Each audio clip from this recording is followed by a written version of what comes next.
আসসালামু আলাইকুম। প্রিয় দর্শক, আমাদের অন্তর্বর্তীকালীন সরকারের প্রধান উপদেষ্টা ডক্টর মোহাম্মদ ইউনূস আজ তার যে ভেরিফাইড ফেসবুক পেজ, মানে chief adviser government of Bangladesh, এই শিরোনামে যে ফেসবুক পেজটা আছে, সেখানে উনি একটা পোস্ট দিয়েছেন এবং আমার কাছে মনে হয়েছে এটা খুবই একটা গুরুত্বপূর্ণ পোস্ট। প্রধান উপদেষ্টা নিজে জনগণের সঙ্গে তার মত বিনিময়ের জন্য যে ফেসবুক সোশ্যাল মিডিয়ার যে মাধ্যমটা বেছে নিয়েছেন, এটা আমার কাছে খুব ভালো লেগেছে। এই কারণে উনি এটা অনেকদিন ধরেই করছেন। উনি এখানে একটা কমেন্ট করছেন, উনি একটা পোস্ট দিচ্ছেন, কিছু ইনফরমেশন দিচ্ছেন জনগণকে, এবং সঙ্গে সঙ্গে তার পেছনে জনগণও তো রিয়াকশন দিচ্ছে।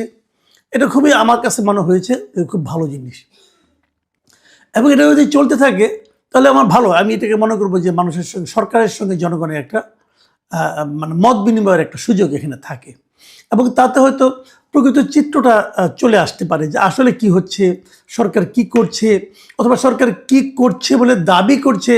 এই সমস্ত নানা প্রসঙ্গ কিন্তু উঠে আসতে পারে।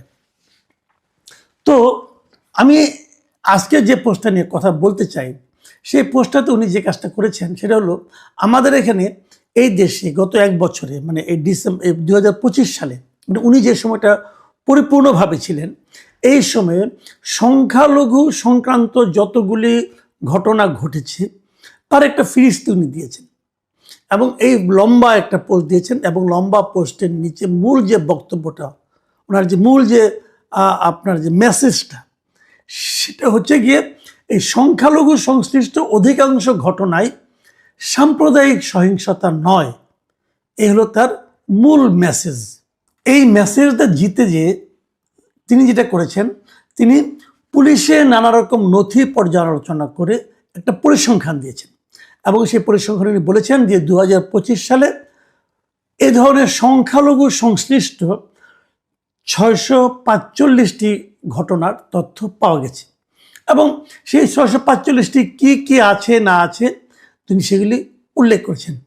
এবং উল্লেখ করতে যে উনি যে ব্রেকআপটা দিয়েছেন, উনি ব্রেকআপে বলেছেন যে সাম্প্রদায়িক উপাদান রয়েছে এমন ঘটনা হচ্ছে মাত্র 71টি, মানে 645টির মধ্যে সাম্প্রদায়িক উপাদান রয়েছে এমন ঘটনা 71টি, এবং এই 71টির মধ্যে 38টি ঘটনা হলো মন্দির ভাঙচুর, মন্দিরে চুরি ঘটেছে একটা, হত্যাকাণ্ড হয়েছে একটা, মন্দিরে অগ্নি সংযোগ হয়েছে 8টা, অন্যান্য 23টা।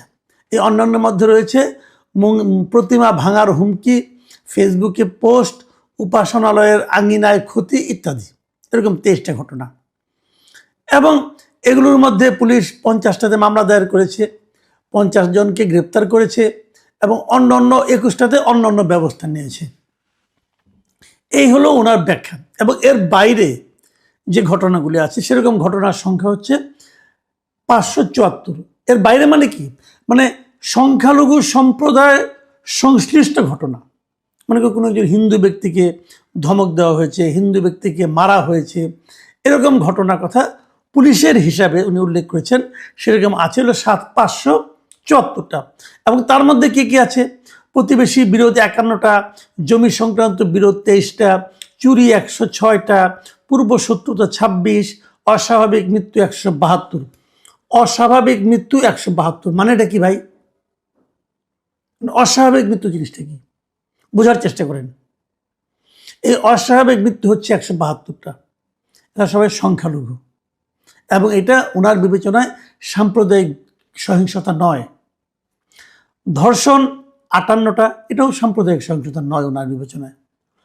অন্যান্য হলো 138টা। এই হলো ওনার হিসাব। এবং উনি যে সাম্প্রদায়িক যেটা বলেছেন, মানে মন্দির এবং মন্দির সংক্রান্ত যে ঘটনাগুলি ঘটেছে, কেবল এগুলোই ওনার দৃষ্টিতে সাম্প্রদায়িক ঘটনা। মানে এই ব্যাখ্যা শুনলে না, মানে আমি কি বলবো, পৃথিবীর যে কোনো লোক এই ব্যাখ্যা শুনলে পরে তার ভিমরি খাবে। যে মন্দিরে আক্রমণ না হলে, মন্দির সংশ্লিষ্ট ঘটনা না হলে সেটাকে উনি সাম্প্রদায়িক ঘটনা বলছেন না। একটা হিন্দুকে আপনি মেরে আগুন দিয়ে জ্বালিয়ে দিবেন, এটা সাম্প্রদায়িক ঘটনা নয়। এটা কি ভাই? একটা মুসলমানকে পোড়াতে পারতো? একটা মুসলমানকে মেরে আগুন দিয়ে পোড়ানো সম্ভব? হিন্দু বলেই সম্ভব। এটা ওনার কাছে সাম্প্রদায়িক ঘটনা মনে হয় না।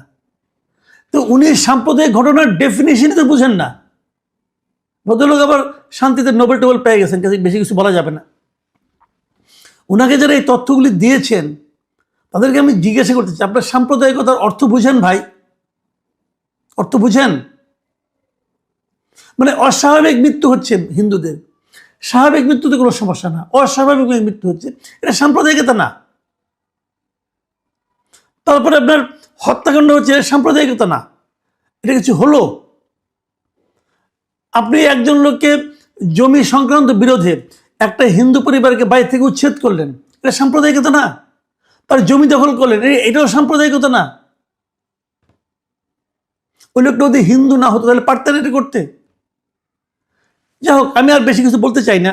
উনি মুরব্বী মানুষ, বয়স্ক মানুষ, তাই ওনাকে আর এত বেশি কিছু বলতে চাই না। আমি কেবল এই ওনার যে পোস্টটা আছে, এই পোস্টের নিচে যে কমেন্টগুলো আছে, অনেকগুলো কমেন্ট ওখানে পড়েছে, এবং সেই কমেন্টের কথা শুনলে আপনারা অবাক হয়ে যাবেন। 466টা কমেন্ট পড়েছে যখন আমি দেখছি, মানে ওনার এই পোস্ট দেওয়ার 5 ঘন্টার মাথায় 466, এবং 49টা শেয়ার হয়েছে, এবং 2300 আপনার বিভিন্ন রকম রিয়াকশন দেখা গেছে। কেউ হাহা দিয়েছেন, কেউ লাভ দিয়েছেন, কেউ লাইক দিয়েছেন, এগুলো দিয়েছেন। ওটার আমি আর মানে আপনার বিস্তারিত বিশ্লেষণে যাচ্ছি না। আমি কেবল ওনার এখানে যে কমেন্টগুলো পড়েছে, আমি সেখান থেকে কিছু কমেন্ট আপনাদেরকে আমি পড়ে শোনাতে চাই। সেগুলো শুনলে আপনি বুঝতে পারবেন মানুষ ওনার এই পোস্টটাকে কীভাবে নিয়েছেন। এবং আমি যেগুলো পড়ছি সেগুলি সবই যে হিন্দুদের তা না, 2-1টা মুসলমানেরও আছে, বাট হিন্দুদেরই বেশি। হৃদয় রায় নামে একজন লোক লিখেছেন, একজন নোবেল জয়ী সরকারে থাকার পরও কেন 38 মন্দিরে ভাঙচুর হবে।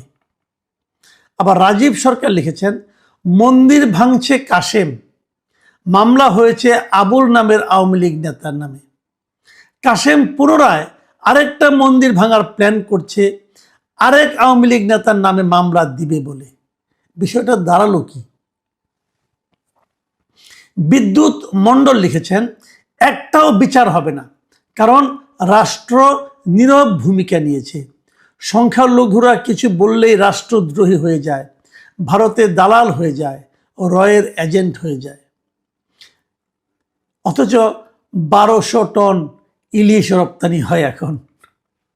মোহাম্মদ নাজমুল হাসান লিখেছেন, 1600-র বেশি মব ভায়োলেন্স হয়েছে, একটারও বিচার হয়নি, মামলাও হয়নি। কাকু শুধু ফেসবুকে লম্বা লম্বা পোস্ট দেয়। সোহাগ দাস লিখেছেন, সংখ্যালঘুদের মধ্যে যদি একজনও বিচার পেয়ে থাকে জানাবেন। উনি কিন্তু তাকে চ্যালেঞ্জ করলেন, একজনও সংখ্যালঘুকে বিচার পেয়েছে তার উপর ঘটে যাওয়া অত্যাচারে। সুরঞ্জিত বাবু সেন লিখেছেন, এতদিন পরে কেন এমন বাক্য বলতে হলো, কোনো কিছু আছে নাকি পর্দার আড়ালে।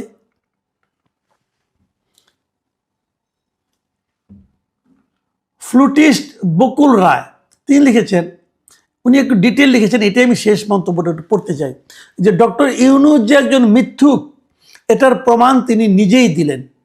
2025 সালে 645টি ঘটনার মধ্যে শুধু 71টি ঘটনায় সাম্প্রদায়িক উপাদান পাওয়া গেছে বলেছেন ডাক্তার ইউনূস।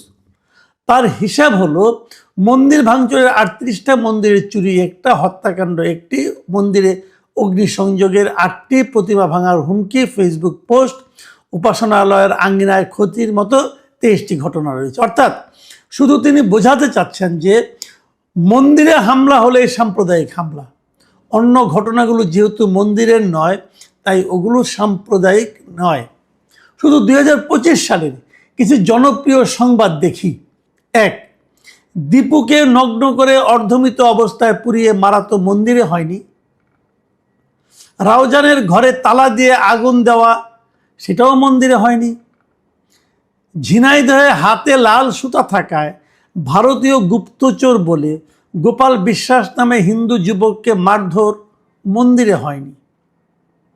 রংপুরের গঙ্গাচড়া উপজেলায় হিন্দু সম্প্রদায়ের বাড়িঘর ভাঙচুর, লুটপাট, অগ্নিসংযোগ, এটাও মন্দিরে হয়নি। এর বাইরে অপ্রকাশিত ঘটনা বাদ, এগুলো তো সবাই জানে, এগুলো মন্দিরে বা উপাসনালয়ে হয়নি। কিন্তু ডক্টর ইউনূসের দেওয়া ৭১টি ঘটনা শুধু মন্দিরের, তার মানে এগুলোকে সংখ্যালঘু নির্যাতন হিসেবে দেখেন না তিনি। দৃষ্টির আড়াল থেকে এরকম অনেক ঘটনা আছে, তাকে প্রধান উপদেষ্টা বলতে লজ্জা করে। এরকম মিথ্যুক একজন বাংলাদেশ পরিচালনা করেন।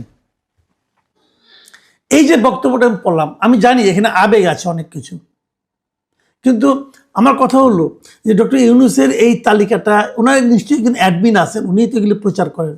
এই অ্যাডমিনের মেধা এবং এই অ্যাডমিনের কাণ্ডজ্ঞান সম্পর্কে আমার একটু সন্দেহ হচ্ছে। উনি কি ডক্টর ইউনূসকে মানুষের কাছে হাস্যকর করে তোলার জন্য এই পোস্ট দিয়েছেন? এই পোস্ট তো দুনিয়ার সবাই দেখবে, বিদেশের লোকজন দেখবে। তারা যখন দেখবে যে মন্দিরে আক্রমণ না হলে ডক্টর ইউনূস সেটাকে সংখ্যালঘু নির্যাতন বলে মনে করেন না, তারা কি ভাববে? আমি ডক্টর ইউনূসকে প্রশ্ন করি, আপনি এগুলি কাদেরকে রেখেছেন আপনারা এই সমস্ত কাজ করার জন্য? নাকি এটা আপনিই দিয়েছেন? আমি জানি না। আপনি এত এতটা কম বুদ্ধি সম্পন্ন আপনি হবেন এটা আমি ভাবতেই পাই না। নিশ্চয়ই কাউকে না কাউকে দায়িত্ব দিয়েছেন। এই লোকগুলি তো আপনাকে ডুবাচ্ছে ভাই। অবশ্য আপনি এমনিতেও ডুবার আর খুব বেশি একটা বাকি নাই, যতটুকু আছে সেটুকুও ডুবাবে এরা। একটু সতর্ক হন। আপনার নামে যা কিছু প্রচারিত হয় সেগুলোর সম্পর্কে একটু সতর্ক হওয়া দরকার, কারণ যা কিছুই প্রচারিত হচ্ছে আপনার ভেরিফাইড অ্যাকাউন্টে দায় দায়িত্ব কিন্তু আলটিমেটলি আপনাকেই নিতে হবে, এবং গালি সেটা আপনাকেই শুনতে হবে।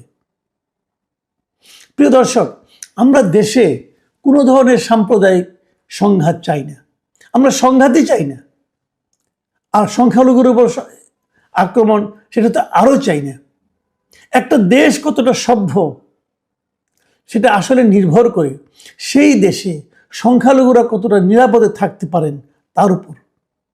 এই উপলব্ধিটা যতক্ষণ পর্যন্ত আমাদের না হবে ততক্ষণ পর্যন্ত আমরা আসলে ক্রমাগত নিজেদের বর্বরতায় প্রকাশ করে যাব। প্রিয় দর্শক, এখন